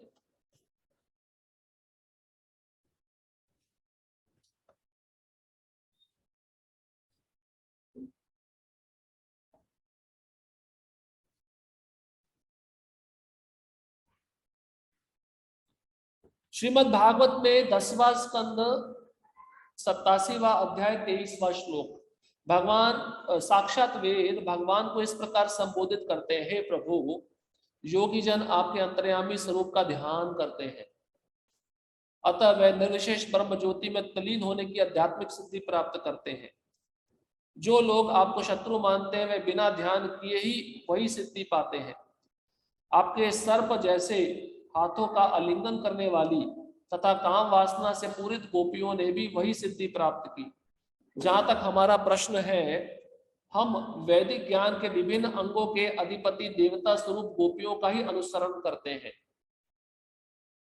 इस प्रकार हम उसी सिद्धि को प्राप्त करने की आशा करते हैं। उसी सिद्धि के संदर्भ में हमें सूर्य तथा सूर्य प्रकाश के दृष्टांत को ध्यान में रखना होगा। जो निर्विशेषवादी है वह सूर्य प्रकाशवत ब्रह्म ज्योति में तल्लीन होते हैं, किंतु जो भगवत प्रेम में मग्न रहते हैं वह भगवत धाम गोलोक वृंदावन में प्रवेश करते हैं। अब जब भगवान प्रकट हुए इस पृथ्वी पर तो उनकी स्तुतियां की गई। उस स्तुति में यहाँ पर वेद भगवान की स्तुति करते हुए कहते हैं कि योगी जन आपको चतुर्भुज रूप में देखने का प्रयास करते हैं, आपके उस रूप पे ध्यान धरने का प्रयत्न करते हैं। उनको कैसी सिद्धि प्राप्त होती है? जो ज्ञानी ब्रह्म ज्योति को प्राप्त करते हैं वही सिद्धि उन योगियों को मिल जाती है, क्योंकि ब्रह्म से ऊपर क्या है? परमात्मा है। योगी जन परमात्मा का ध्यान करते हैं। आपके सर्प जैसे हाथों का आलिंगन, अब उपमा दे रहे हैं, आपके हाथ कैसे हैं? सर्प के समान है। जब आप गोपियों को आलिंगन करते थे तो गोपियां एक जगह बताती हैं, जो आदिवासी महिला होती हैं, अगर कृष्ण के चरण से जो कुमकुम गिर जाता है, उन कुमकुम को वे अपने वक्षस्थल पे लगाती है तो उनकी काम वासना शांत हो जाती है या नष्ट हो जाती है। पर यहाँ पे इस संसार की काम वासना का चर्चा नहीं हो रहा है। वो काम वासना आध्यात्मिक काम वासना, वो कृष्ण को संतुष्ट करने वाली काम वासना है। क्यों? क्योंकि बारंबार शब्द का प्रयोग हो रहा है, इसलिए इसको समझना बहुत जरूरी है। जैसे आध्यात्मिक जगत है, उसका रिफ्लेक्शन क्या है? भौतिक जगत है। वहां पे जो भाव है, वहां पे जो संबंध है, वो भाव वो संबंध यहाँ पे भी है, लेकिन प्रतिकूल भाव में है, अपनी इंद्रियों को संतुष्ट करने के लिए। लेकिन वहां पे जो भाव है, वहां पे जो संबंध है, वो केवल कृष्ण को संतुष्ट करने के लिए है। अब वेद कहते हैं कि जो गोपियों ने सिद्धि प्राप्त की है, आपका चिंतन करके, आपकी सेवा करके, आपका संग करके, वही सिद्धि हमको भी चाहिए। अब वो सिद्धि तो उनको प्राप्त नहीं हो सकती, इसलिए प्रभुपाद जी कह रहे हैं यहाँ पर जो सूर्य और सूर्य का प्रकाश है उसका दृष्टांत हमें याद रखना होगा। कारण क्योंकि उस गोलोक धाम में वही जा सकता है जो पूरी तरह शुद्ध हो चुका है। गोपियों का प्रेम कैसे था? शुद्ध था, इस प्रकृति के 3 गुणों से दूषित नहीं था। लेकिन वेद यहाँ पर प्रकृति के 3 गुणों से संबंधित होते हैं।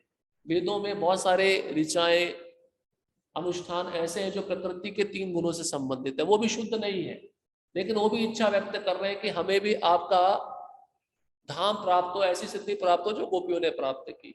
लेकिन हम उस मार्ग का अनुसरण अवश्य करेंगे। तो प्रभुपाद जी कहते हैं निश्चित रूप से अगर हम उस मार्ग में चलते रहे दृढ़ता पूर्वक तो हमें भी वैसी सिद्धि प्राप्त हो सकती है। तो यहाँ पर निर्विशेषवादी जो है वो ब्रह्म ज्योति में जाता है, क्योंकि वह भगवान के रूप को स्वीकार नहीं कर रहा है। क्योंकि रूप कहाँ रहता है? वो तो भगवान के धाम में ही रहेगा। अब इन निर्विशेषवादियों की धारणा ही ऐसी, भगवान का रूप नहीं तो भगवान उनको वहां पे प्रवेश क्यों करने देंगे? भाई जो भगवान का रूप स्वीकार कर रहा है वही तो भगवान के धाम में जाएगा। और वो रूप कौन स्वीकार करते हैं? उनके भक्त स्वीकार करते हैं, उनकी सेवा करके। विग्रह की सेवा करते नहीं करते, इसका मतलब वो उनके रूप को स्वीकार कर रहे हैं, उनका दिव्य स्वरूप है, इसलिए उनका गति कैसा होता है? भगवान का धाम होता है। गोपियों की काम वासना किसी प्रकार की भौतिक काम वासना की सूचक नहीं है। ये जो भागवतम में रास पंचाध्यायी है, 29वें अध्याय से लेकर 33वां अध्याय, 5 अध्यायों में रास लीला का वर्णन है।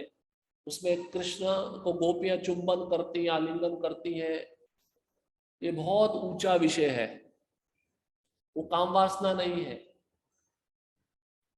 इस संसार के लोगों का सोच कैसा है, धारणा कैसी है, यही धारणा है कि दूसरे की स्त्रियों के साथ रात के समय नृत्य करना, तो वो भी अपने को कृष्ण मानकर जो क्लब होते हैं उसमें क्या करते हैं, फिल्मी गाने चलाकर क्या करते हैं, उन स्त्रियों के साथ नृत्य करते हैं। रिफ्लेक्शन है इस आध्यात्मिक जगत का। और दूसरा उदाहरण पापा जी बोलते हैं गरबा खेलते हैं, ये भी रिफ्लेक्शन है। क्यों? क्योंकि उनके मन में यही धारणा बैठी है कि कृष्ण ऐसा किए, लेकिन ये भौतिक काम वासना नहीं है। कारण बताते हैं, अगर ये भौतिक काम वासना होती तो इसको पढ़ने या सुनने के बाद इसका श्रुति फल ये बताया गया है कि भौतिक काम वासना तो नष्ट हो जाती है। अगर किसी स्त्री पुरुष का प्रसंग आप सुनोगे तो आपका काम वासना बढ़ेगा या घटेगा? बढ़ेगा। लेकिन ये ऐसा दृष्टांत है, इसको सुनने के बाद काम वासना नष्ट हो जाती है, पर योग्य व्यक्ति से सुनना चाहिए, कंडीशन ये लिखा है। किसी ऐसे व्यक्ति से सुनोगे जो पूरी तरह से भौतिकतावादी में लिप्त है, तो आपकी काम वासना और बढ़ जाएगी, अपराध हो जाएगा। और दूसरा प्रभुपाद जी कारण बताते हैं, इस संबंध को रामानुजाचार्य जो परम सन्यासी है, चैतन्य महाप्रभु जो परम सन्यासी, जो स्त्रियों को अपने पास में आने तक नहीं देते थे, मध्वाचार्य जो परम सन्यासी, चारों संप्रदाय के आचार्यों ने स्वीकार किया है। तीसरा कारण, अगर ये भौतिक स्तर पे होता, ये भौतिक काम वासना होती, तो सुखदेव गोस्वामी अपना समय क्यों बर्बाद करते सुनाकर राजा परीक्षित को, जो 7वें दिन मरने वाले हैं। मान लीजिए मुझे पता चल जाए मेरी मृत्यु कल होने वाली है और स्त्री पुरुष का प्रसंग मैं सुन रहा हूं, तो मुझे उससे कुछ लाभ होगा क्या? ये प्रश्न उठते हैं। और 10वें स्कंद का ज्यादा वर्णन सुखदेव गोस्वामी आखिरी के 2 दिन में ज्यादा किए हैं, क्योंकि उसमें 90 अध्याय है, कृष्ण की लीला है। उसमें भी रास पंचाध्याय है, वो बहुत प्रमुख है, वो भगवान का स्मित हास्य माना जाता है। इसलिए बताया जाता है ये साधारण काम वासना नहीं है। और भी कारण है, जैसे वो स्त्रियां थी, वो गोपियां थी, उनका दिव्य शरीर था, वो भगवान की शक्तियां हैं, वो संसार की साधारण स्त्रियां नहीं है। जब कृष्ण वेणु बजाते थे, वेणु के द्वारा जब उनको बुलाते थे, वे अपने पतियों के साथ रहते थे, लेकिन पतियों के साथ रहते हुए भी अपने उस शरीर को छोड़कर वे आध्यात्मिक शरीर से वहां पे जाती थी। और ऐसा बताया जाता है कि अगर जिन गोपियों को वहां पे नहीं जाने दिया गया, तो गोपियों ने अपना शरीर छोड़ दिया। इसका अर्थ क्या है कि ये जो संबंध है गोपियों का कृष्ण के साथ, ये पूरी तरह आध्यात्मिक है, ये भौतिक नहीं है। इसलिए इसको समझने का प्रयत्न करना चाहिए एक योग्य गुरु के द्वारा।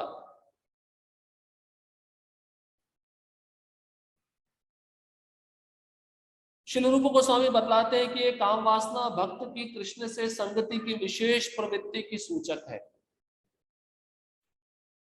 विशेष प्रवृत्ति क्या है? माधुर्य रस। माधुर्य रस मतलब कॉन्जुगल लव, जैसे पति पत्नी का प्रेम होता है, कॉन्फिडेंशियल होता नहीं होता है? क्या पति पत्नी अपना प्रेम सारे समाज के सामने प्रदर्शित करते हैं? नहीं करते।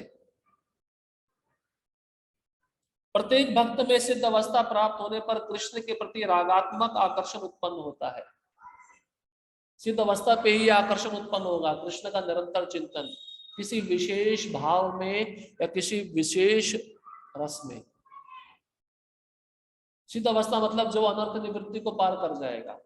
अगर अनर्थ निवृत्ति को पार नहीं कर रहा है और ये दिखावा कर रहा है, तो सहजिया बन जाएगा। फिर वो सहजिया मतलब दिखावा करना, और दिखावे के द्वारा जो लोग हैं उनको एक गलत मार्ग दिखलाना। कभी कभी यह आकर्षण भक्त की काम वासना कहलाता है।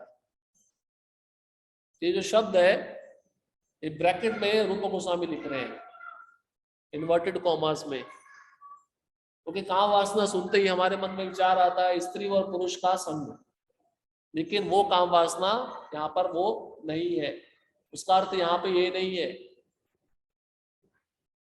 यह वासना भक्त द्वारा विशेष स्थिति में भगवान की सेवा करने की अत्यधिक आकांक्षा होती है। अब इसको और अच्छे से समझा रहे हैं रूप गोस्वामी, कहते हैं काम वासना का अर्थ क्या है?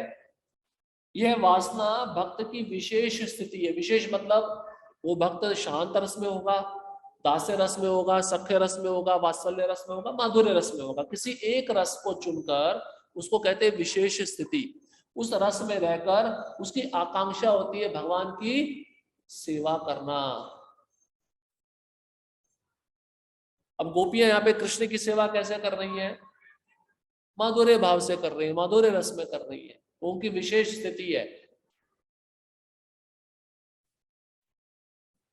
किंतु यह वस्तुतः उस स्थिति में भगवान की सेवा करने का ही प्रयास होता है। अब आपको दिख तो रहा है कि गोपियां तो कृष्ण का आलिंगन कर रही है, सेवा थोड़ी ना हो रही है। हमारे सामने कोई स्त्री या पुरुष अभी तो स्वाभाविक हो गया, मंदिर में आके भी ऐसा आचरण करे तो हमारा मन विचलित हो जाता है। तो शास्त्र में ये सब दिया, इसको पढ़ के हमारा मन क्यों नहीं विचलित होगा?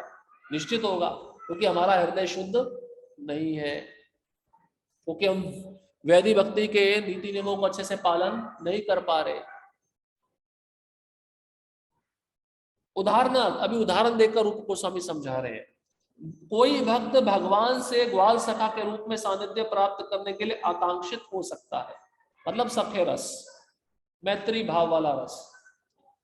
तब वह चारागाह में गायों की देखरेख में सहायक बनकर भगवान की सेवा करना चाहेगा।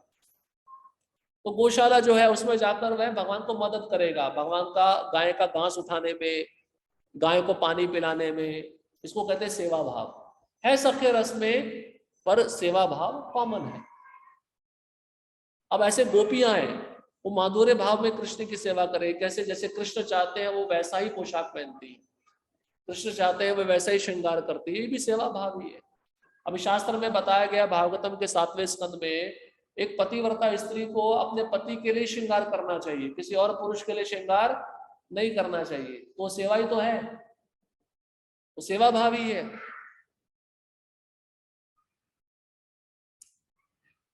इससे ऐसा लगेगा कि वह भगवान के सानिध्य को भोगने का इच्छुक है, किंतु वस्तुतः यह रागनु का प्रेम है, जिससे वह दिव्य गायों की देख रेख में उनकी सेवा करना चाहता है। तो वो भी तो सानिध्य प्राप्त कर रहा है ना, भगवान के गायों की सेवा कर रहा है सख्य रूप में, तो भगवान की सेवा ही कर रहा है, सानिध्य प्राप्त कर रहा है, तो ये रागनु का प्रेम है।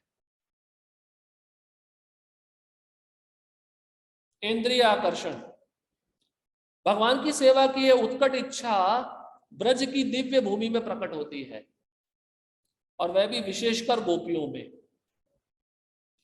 कृष्ण के लिए गोपियों का प्रेम इतना उच्च है कि कभी कभी हमें समझाने के लिए इसे काम वासना के रूप में बतलाया जाता है, क्योंकि दूसरा कोई शब्द है ही नहीं।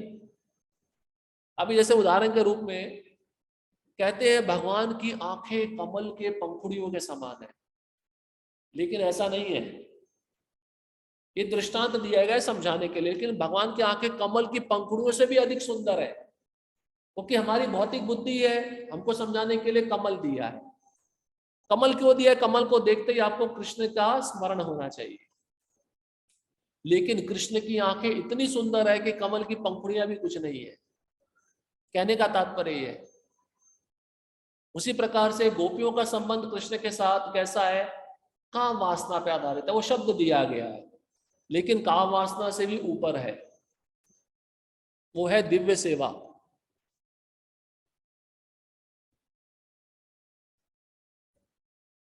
श्री चैतन्य चरितामृत के लेखक कविराज कृष्णदास ने काम वासना तथा सेवा भाव के अंतर को इस प्रकार प्रकट किया है।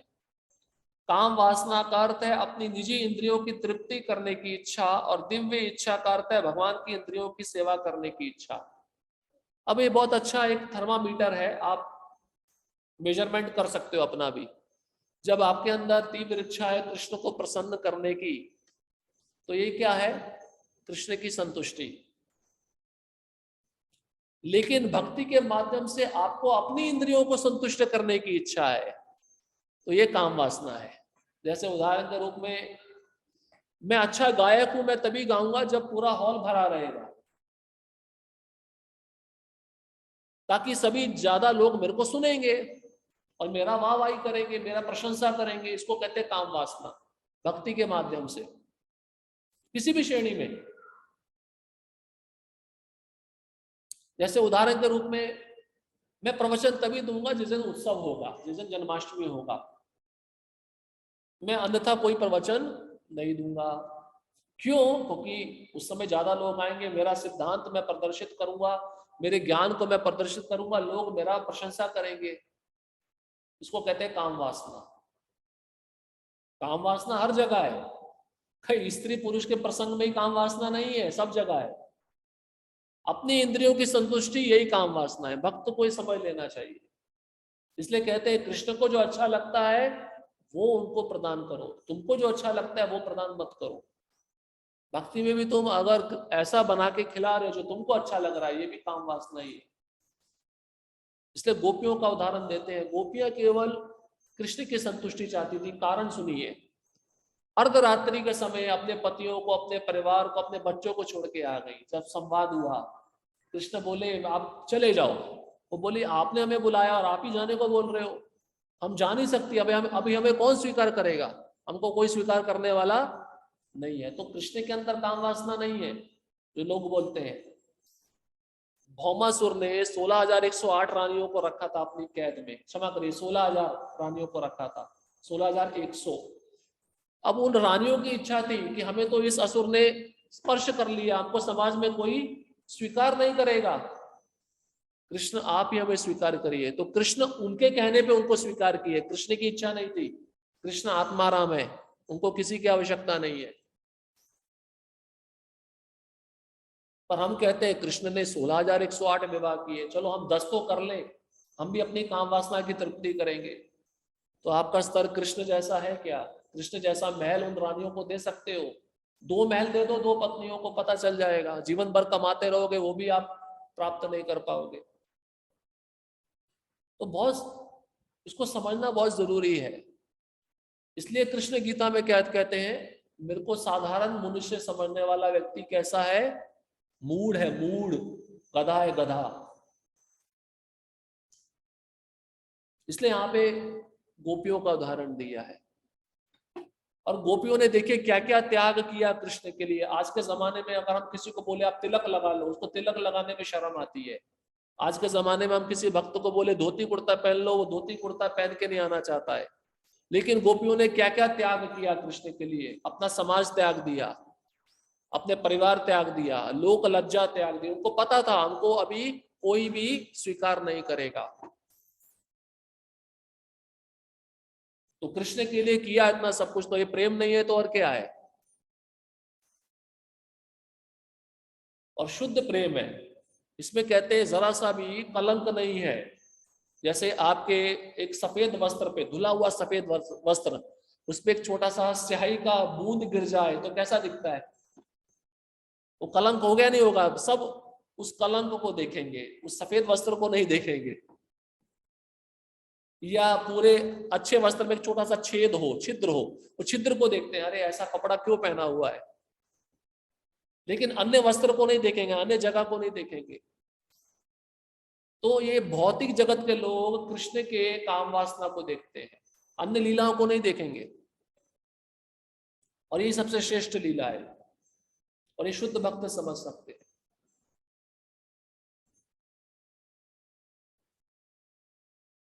भौतिक जगत में प्रेमी द्वारा अपनी प्रेमिका की इंद्रियों को तृप्त करने की इच्छा जैसी कोई वस्तु नहीं है।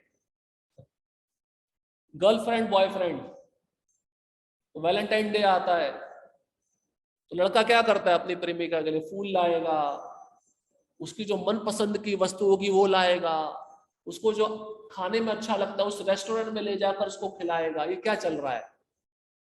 यहाँ पे उदाहरण देके समझाया जा रहा है कि आपको जल्दी समझ में आ जाए। तो जब ये करता है तो प्रेमिका कितनी खुश हो जाती है, होती नहीं होती? उसको आलिंगन करती है, उसको चुंबन भी करेगी शायद। क्योंकि उसको जो अच्छा लगता है वो मिल रहा है। वस्तुतः भौतिक जगत में प्रत्येक व्यक्ति अपनी ही इंद्रियों की तृप्ति चाहता है, और ये देखा भी गया है। सब अपना उल्लू सीधा करना चाहते नहीं चाहते?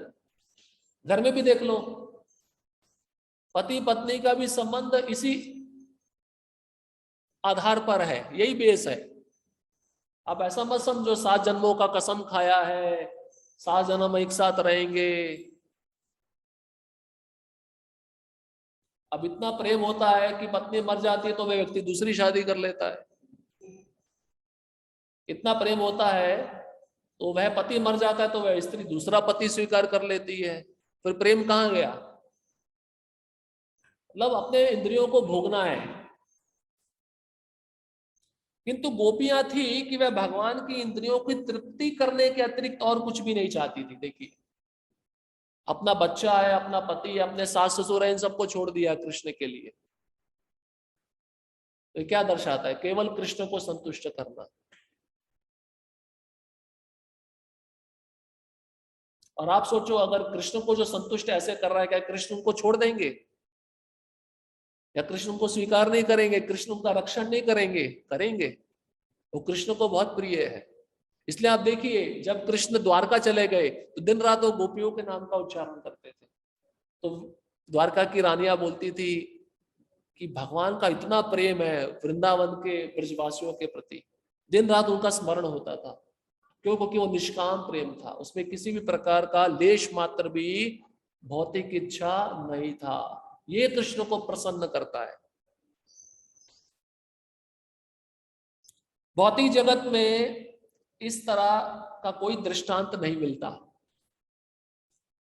इसलिए विद्वत जन कभी कभी कृष्ण के प्रति गोपियों के भावात्मक प्रेम को भौतिक जगत की काम वासना जैसा वर्णन करते हैं। इसलिए यह समझना बहुत जरूरी है। विद्वत जन मतलब शुद्ध भक्त।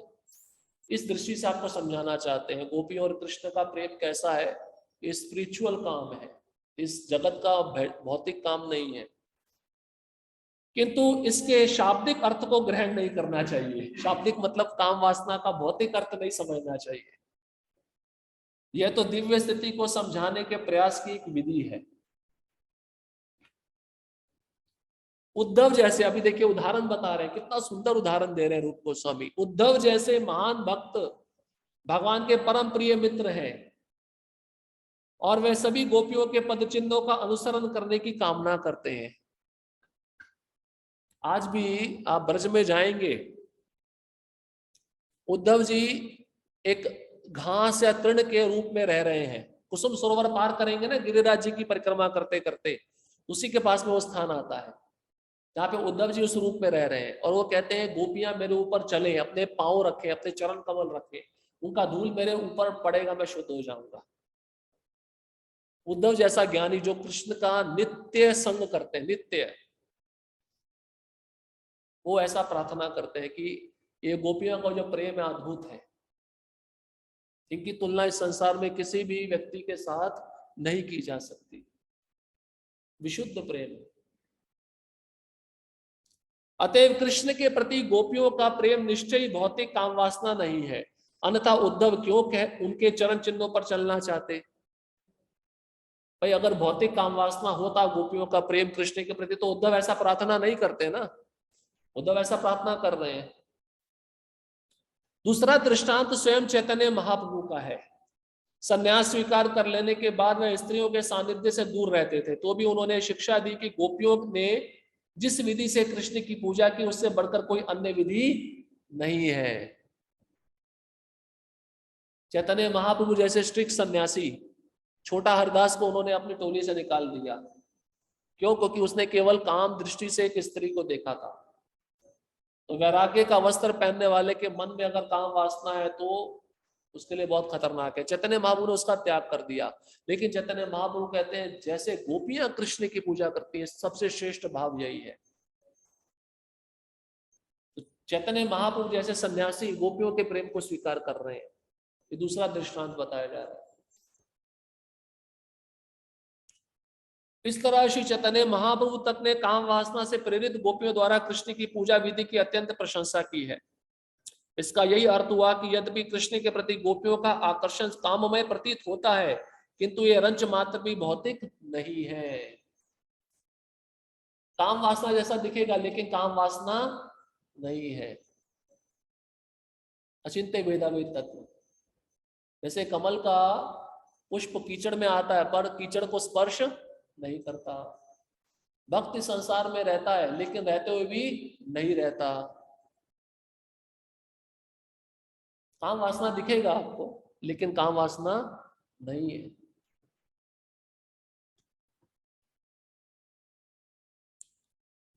दिव्य पद को प्राप्त हुए बिना कृष्ण एवं गोपियों के संबंध को समझ पाना अत्यंत कठिन है। दिव्य पद मतलब वही आ गया जो भाव भक्ति को जब तक आप वो प्राप्त नहीं हो पाओगे तब तक आप ये संबंध समझ नहीं पाओगे।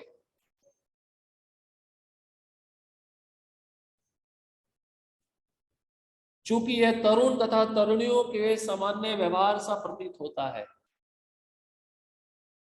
इसलिए कभी कभी इसे भौतिक जगत का सामान्य काम व्यापार समझ लिया जाता है। दुर्भाग्यवश जो लोग कृष्ण तथा गोपियों के प्रेम व्यापार की दिव्य प्रकृति को नहीं समझ पाते, वह कृष्ण गोपी प्रेम व्यापार को संसारी व्यापार मान बैठते हैं। इसलिए कभी कभी वह आधुनिक शैली में उनके अत्यंत कामुक चित्र बनाते हैं। देख रहे हैं काम वासना का प्रभाव। अब कृष्ण और गोपियों के संबंध को नहीं समझ पाए, आप समझ रहे हो ये साधारण स्त्रियां हैं, तरुणियां हैं और कृष्ण साधारण पुरुष हैं, दोनों एक दूसरे का संग कर रहे हैं, तो व्यक्ति का चेतना इतना दूषित हो जाता है कि वो कामुक चित्र बनाता है कृष्ण और गोपियों का। सबसे बड़ा अपराध, क्योंकि कृष्ण की दिव्य स्थिति को समझ नहीं पाया। क्यों नहीं समझ पाया? क्योंकि उसने कभी भक्तों का संग नहीं किया, कृष्ण की जो अन्य लीलाएं हैं उसके बारे में श्रवण नहीं किया, इसलिए कृष्ण को वह साधारण मनुष्य के रूप में दिखता है। अवजानन्ति मां मूढ़ा मानुषिम तनुमाश्रितम, कृष्ण कहते हैं गीता में, ये मूढ़ है अवजानन्ति। ये सोचते हैं मैंने एक साधारण मनुष्य का रूप बनाया है। साधारण मनुष्य का रूप है लेकिन मेरे क्रियाकलाप साधारण मनुष्य जैसे नहीं है, ये अलौकिक है।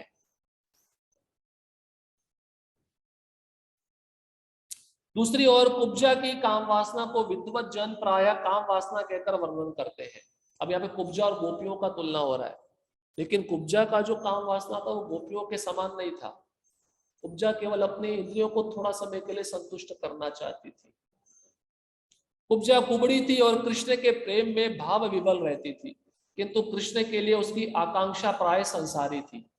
देखिए शब्द आ गया, क्योंकि उसे कुछ क्षण के लिए संग चाहिए, तो कि कृष्ण का सुंदर रूप देखा, मुझे ऐसा पुरुष मिलना चाहिए संग करने के लिए, ये संसारी काम वासना है। तो गोपियों के साथ इसका तुलना नहीं किया जा सकता, लेकिन भगवान ने उस इच्छा को भी संतुष्ट किया। अतएव उसके प्रेम की तुलना गोपियों के प्रेम से नहीं की जा सकती। कृष्ण के प्रति उसकी रति काम प्राया अर्थात कृष्ण के प्रति गोपियों के प्रेम जैसी कही जाती है पर है नहीं। तो यही मुख्य रूप से है कि इंद्रिय आकर्षण जो गोपियों का रूप गोस्वामी समझाए कृष्ण के साथ कैसा संबंध है, वो आध्यात्मिक है, भौतिक बिल्कुल नहीं है। इसलिए हमें समझने में थोड़ा भूल नहीं करनी चाहिए, ये तो हम भी अपराध कर बैठेंगे। कृष्ण अगर हमारे जैसे होते तो उनकी आयु बढ़ती, वो भी बूढ़े होते, कृष्ण के शरीर में भी वृद्ध अवस्था आती, वो सब नहीं है। कृष्ण का दिव्य रूप है और गोपियों का भी दिव्य रूप है, वो उनकी शक्तियां हैं। वो गोपियां कहां से प्रकट हुई है? राधा रानी के एक एक रोम से प्रकट हुई है। राधा रानी के एक ग्रुप में 100 करोड़ गोपियां रहती हैं, 100 करोड़। आप सोचिए एक ग्रुप का बात कर रहे हैं, ऐसे कितने ग्रुप होंगे और कितनी सेवाएं होंगी। ये बहुत विशाल वर्णन है, इतना आसान नहीं है, ये बहुत गहन विषय है, इसलिए इसको शुद्ध भक्त के संग में आकर समझने का प्रयत्न करना चाहिए। हरे कृष्णा कृष्णा कृष्णा हरे हरे, हरे राम राम राम हरे हरे।